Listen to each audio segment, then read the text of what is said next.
भोजपुरी अश्लीलता के खिलाफ मुहिम छिड़ गईल बा। रवि किशन जी भी मुहिम छेड़ले बाड़े और जे भी जानता बा, हर जनता चाहता कि भोजपुरी से अश्लीलता खत्म हो जाए। तो यही मुद्दा पर हम बात करें। हम बानी कुमारजीत और रउआ लोग देख रहल बानी भोजपुरी पंचायत।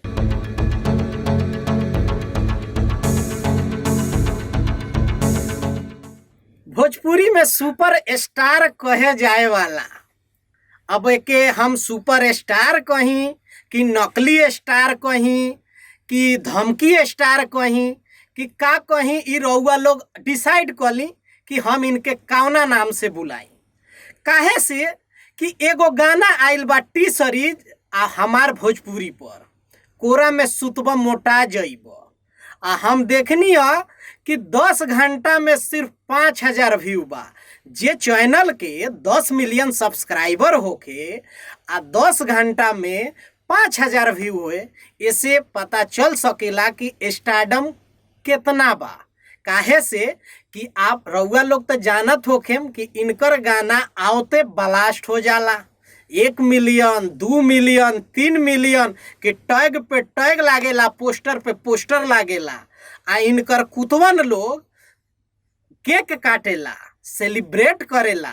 गाना रउआ लोग सुनम नु तो कान में हेडफोन लगावे के पड़ी। काहे से कि गाना ही इतना अच्छा रहेला कि अपना फैमिली में केहू के साथे रउआ ना सुन सकेनी।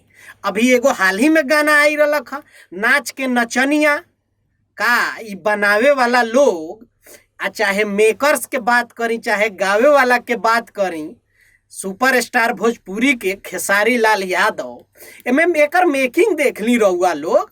एकर मेकिंग देख के नु वो गांधी जी के 3 गो बंदर के याद आ जाई। ना सुने के, ना देखे के, ना बोले के, सिर्फ इनकर व्यू बढ़ावे के।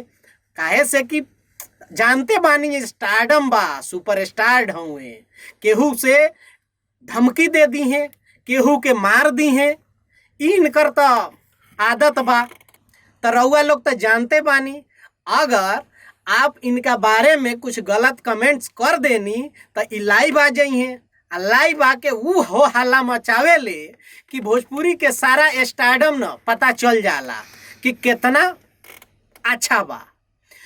अभी इनकर गाना के बहुत ऐसा गाना बा जहाँ अश्लीलता पर काम होखता, लेकिन ई लोग अश्लीलता से बाज नहीं खे आवत। ई लोग खाली सिर्फ हवा हवाई में काम करता लोग।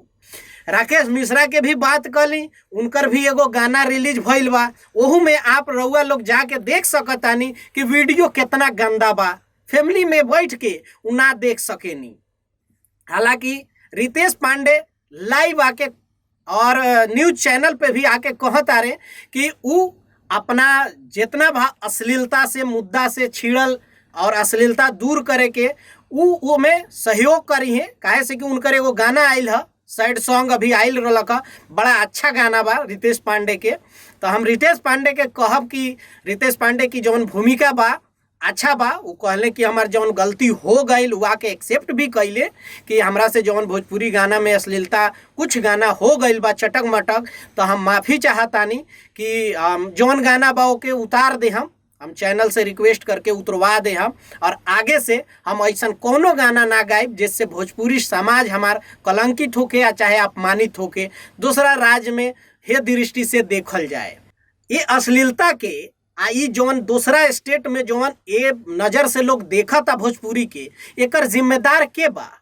आज जो भोजपुरी के 3, 4, 5 गो जौन सुपर स्टार बाणे, यह लोग नु जिम्मेदार बा। काहे से कि इनकरे नी व्यू ज़्यादा जाला।